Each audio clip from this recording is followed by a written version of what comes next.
And we are live. Hello, everyone. I am Ellie. I'm this year's YAShot mentee.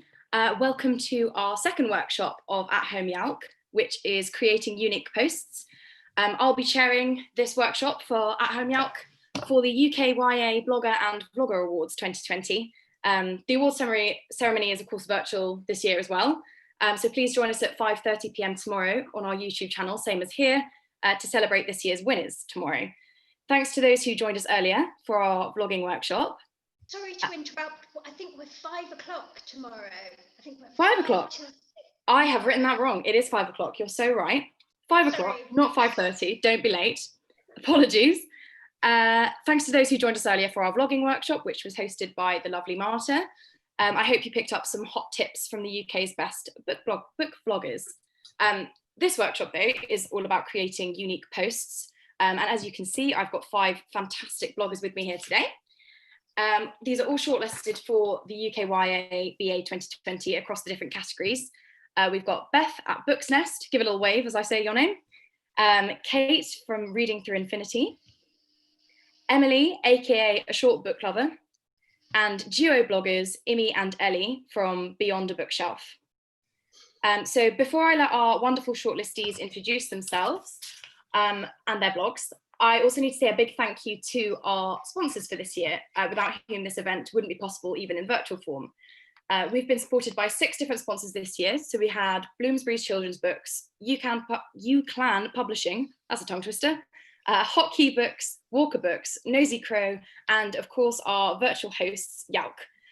The event wouldn't be possible without you, so thank you for your invaluable support as sponsors and allowing us to host this event virtually despite unforeseeable setbacks. And also, before we kick off, I want to introduce you to my co-chair, author and director of YAShot and UKYABA, Lexi Ksale. Lexi, if you want to say a few words. Hi everyone, thank you so much for joining us. We're so grateful to our wonderful panel, and I'm so grateful to Ellie for doing all the wonderful tech stuff for us, and to Marta, who chaired the previous workshop and who's going to do the Q&A stuff for us today. So I'm Lexi Ksale, author of Bone Dragon and House of Windows, and as Ellie said, I direct YAShot and the UKYA Blogger Awards. We're really delighted that we're managing to make this happen despite everything, because we want this to be as close to a real in-person YALC event as we can get. Lovely Marta, Monogamist Read on Twitter, is going to be gathering comments from our hashtag, which is UKYABA 2020. And so if you just want to ask our wonderful panel all your questions there, we're going to have a Q&A the last 10-15 minutes. So do ask away. They will love the questions. We will love to have them. And so if you could do that by give or take 6:30, that would really help. So we've got them ready. And thank you so much. And I'm going to hand back to Ellie and have fun, everyone.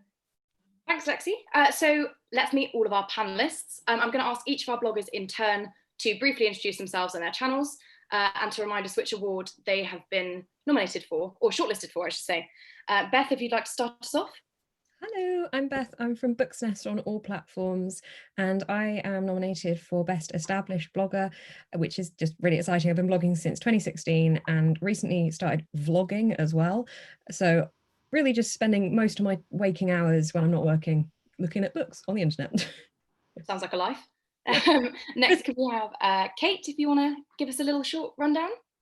Sure, I'm Kate. I blog over at Reading Through Infinity, and I also just started a YouTube channel recently under the same name. I've been blogging for about 4 years now, and I am shortlisted for the Champion of Diversity Award. Fab. Sorry to whip through so quickly. This is all very interesting, obviously, and we will hear more about it in just a second. Emily, next, please. Hi, I'm Emily and I blog at A Short Book Lover. I've been blogging for about 2 years and I'm nominated for Most Inspirational. Fabulous. And last but not least, our duo pair, Imi&Ellie. Imi, if you want to go first and introduce the pair of you and then move over to Ellie. I'm going to be the one who is the least succinct. So I blog at Beyond Bookshelf, but I was originally a blogger on my own blog, Imi Review Books. We started our joint blog only in January, but you can also find me everywhere, Imi Review Book. Imi reviews books. I don't really know what else to say, but we're nominated for the best bookish post. That's all you need to say. Perfect. And Ellie, anything to add, or has the succinct summary done it for you? Not really, yeah. Like, I'm Ellie, I co-blog with Imi. I also bookstagram under Ferry on the Shelf. Yeah, and we're nominated for best bookish post. So. Fab. Well, thank you all for the whistle stop tour. Now we'll move on to the juicy stuff that everyone wants to hear about. Because of the virtual nature of this event, obviously I'll have to direct the questions primarily towards one person, so we don't have like a cacophony. But so it'll be one shortlisty first, and then we'll let the conversation flow a bit more from there. To keep things moving, if anyone wants to jump into another shortlistee's point before it comes to you, just raise your hand and I'll make sure that you get to say what you want to say. So yeah, let's kick off with our first question. To lead us into it, we have an open-ended one. You all read so many books. How do you know which ones to blog about? So if anyone wants to jump in with that one, or I'll just choose one of you at random. Go on then, Emily. Thank you for volunteering. Honestly, if it hasn't been one that I've been sent, so that's kind of had an implication that I'm meant to review it, then it's usually one that I found a real passion for or really connected with when I was reading. I have a little notebook full of all my kind of thoughts for all my reviews, and it really has to be a book that just hits that spot with me. So is it primarily books that you have to like them then to review them? Most of the time, I keep most of my blog fairly positive reviews. I don't always like leaving a lengthy negative review, because what I didn't like, someone else might love. But at the same time, if there's problematic content in it, you need to kind of share about that, I think. But yeah, usually it's a strong feeling about a book. So it might be I really liked it or I really disliked it. But if not, I'll keep it as quite a mini review. Beth, do you agree with that? Yeah, I kind of had a recent realization when I was just doing way too much content-wise that I don't actually have to review every single book I read. And it was kind of mind-blowing of like, oh, okay.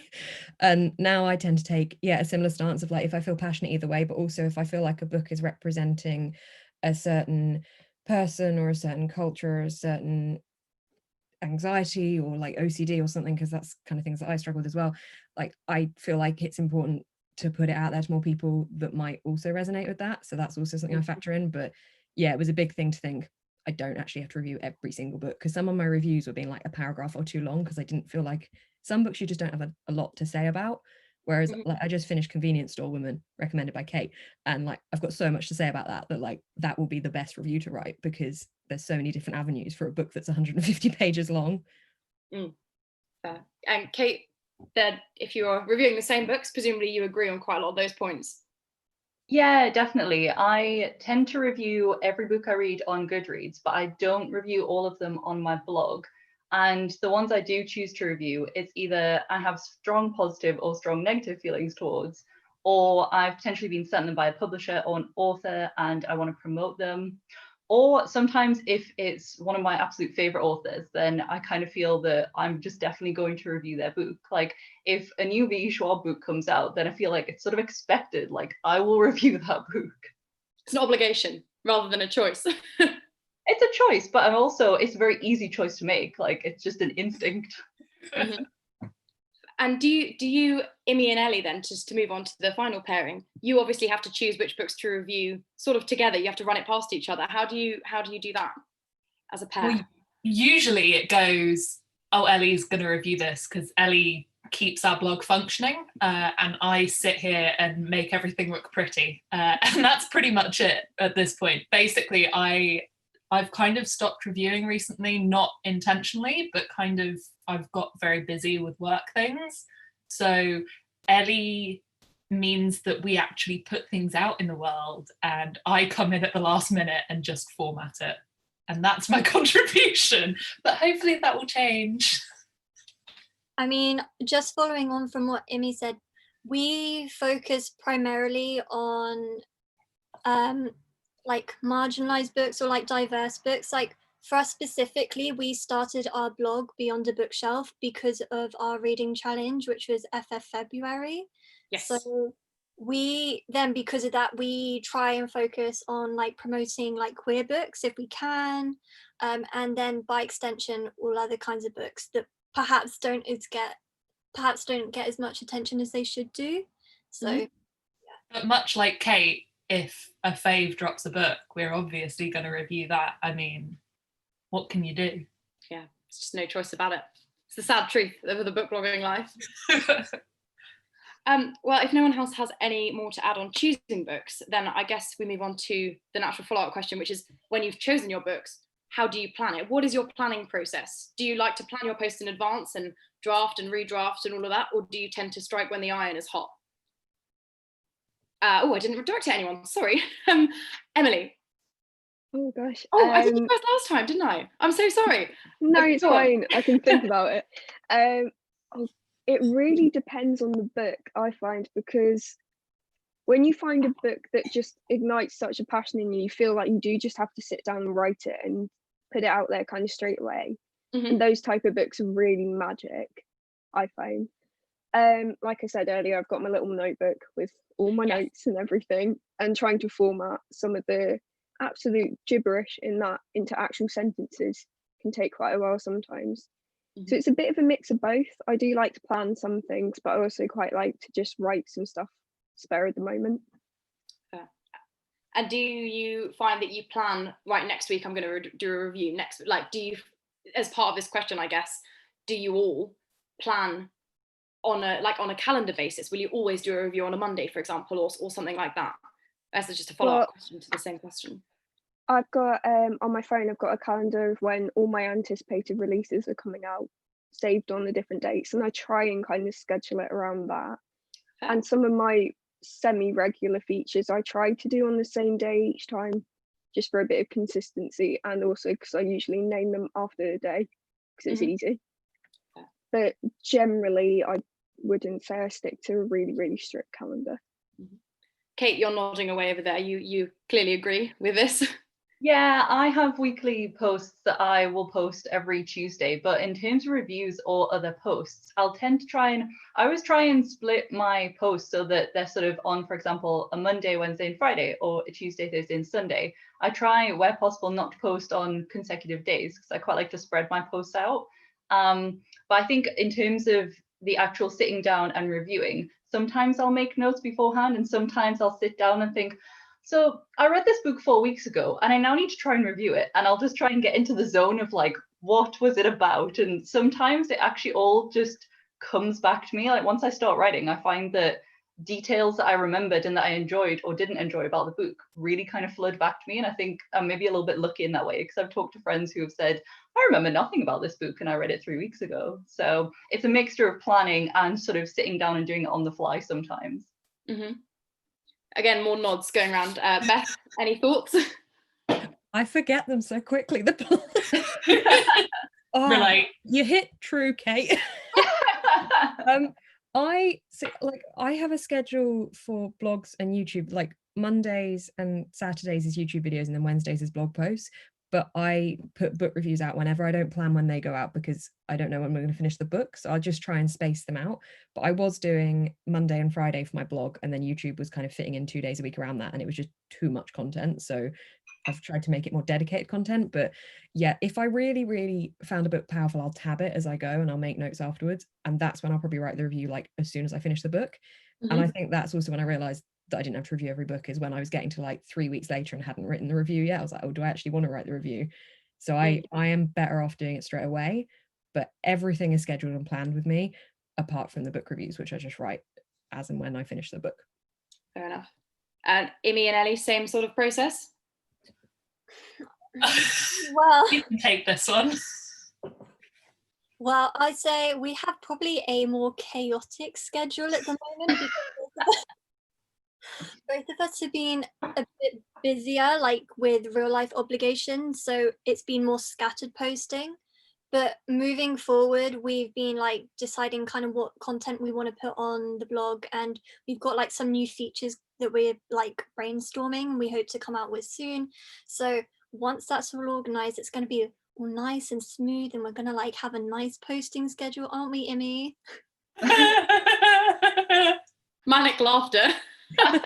We will. So basically, if you had the opportunity to look into our drafts right now on our blog, you would probably cry.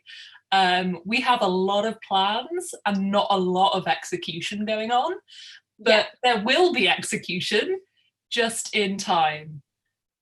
Fair. Soon. In time for what? It's gonna happen. It will happen. Okay. Like, I think the thing is we really love doing recommendation posts. So the main thing that we're kind of, I want to say known for, but I guess we're not super known, but like is our FF master list is kind of what we were nominated for this. We've just released an A-spec master list, which is just recommendations of characters on the A spectrum. And we have a lot of plans for recommendation posts beyond that. Like, look at Ellie's face. She's just like, yeah, no, I know. We've got so many plans. So our drafts is just full of like different like genres, characteristics of books. And we have the ideas. We just haven't put them out there. Yeah. Yet. Well, I'll share Ellie any more pain in that particular conversation. I'll move on to the next question. This one's more about the title of the workshop, not website, workshop, about posts being unique. How do you find inspiration for your blog posts, that something that inspires you particularly? And do you have any top tips for aspiring book bloggers in that vein? Kate, if we go to you first. So I think it's probably important to caveat this by saying that it's really hard to create original content sometimes when blogging and the internet in general has been around for such a long time. But I do believe that it's definitely still possible. And I think for me, I tend to find inspiration just sort of in day-to-day life. And also sometimes if I have seen a trend or something online that I think is fun or interesting, I will think of ways, or ideas come to me of ways to put a different spin on a kind of existing idea or an existing trend. Mm-hmm. Fair. And Kate, do you agree? Just choose. You're Kate. I meant Beth. I'm so sorry, Beth. I was looking right at you and I was like, why isn't she answering me? I'm so sorry. Yes, yeah. I think with inspiration, yeah, Kate's right, like there's so much that's been done. Is it your PhD when you write the final paper, it has to be something completely unique or something? It's like that. It's the pressure when you come to like thinking what's been done before, because you don't want to lift something from someone else and not realize you've completely nabbed their idea and not even seen the original post. So like some of the things that I like creating that I know are a bit more unique is like I like creating original book tags, and I've done a couple of those, so you know that's going to be something that no one else, some people might have done other book tags, but that comes out of the insanity of your brain. Like I honestly just like brainstorming things randomly, but I take a lot of inspiration from the books I read, from the passions that people feel within the community, but also from like my own experiences. Like a lot of the posts I like writing aren't necessarily always ones that are directly book related, but it's more like mental health or like talking about my own experiences health wise. Like I've got scoliosis, saying about that, and those kind of things also add more depth to the fact that you can talk about books and then you can also talk about this, and then you can talk about the books that talk about both of those things. Mm-hmm. Yeah. So merging real life experiences into the posts and the passions and things that are going on in the world, keeping up to date with the news and working out how we can adapt it into our content in some subtle way. Mm-hmm. So I mean, I guess that brings us on to my following question. Actually, you perfectly segued in there, Beth, not Kate, Beth. About how it's impossible to go online these days without being flooded by current affairs, partly obviously because of current events. Everyone's online all the time, the content is buzzing all the time online. Do you consistently incorporate current affairs into your blogs, or do you prefer to stick to the books themselves? I mean, Beth, you've sort of just answered that about keeping up to date with the current affairs. Does anyone else have any views on that? Emily, I'm going to single you out again. I'm so oh, is that hand raised? No, it's fine. No, it's the hand raised now, Emily. Go on.